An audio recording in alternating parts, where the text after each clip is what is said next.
एक सांग का वाक्य, ज्याचा मित्र भगवान गोपाल कृष्ण आहे त्याच्या नादाला कोणी लागायचं नाही का? त्याने 100तला एक जिवंत ठेवला नाही, 5तल्या एकाच्या केसाला धक्का लागू दिला नाही. कृष्णावर श्रद्धा, कृष्ण आहे तो. ज्याचा मित्र देव आहे त्यानं काय घाबरायची गरज आहे? अजिबात घाबरायचं नाही. खोड्या करतोय, थांबत नाही, एवढ्यावर नाही.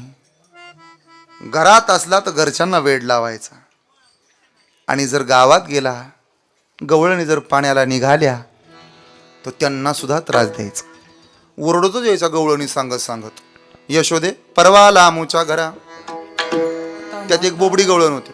काय सांगत होते बाई, तुझ्या क्लितना ती नवलाई, पलवा लांब त्या घाला. हे बोबडी अंतरीचे धावे स्वभावे बाहेर. काय सांगू तू ते बाई, तुझ्या कृष्णाची नवलाई, कस वेड लाविल कान्हा गोवळी.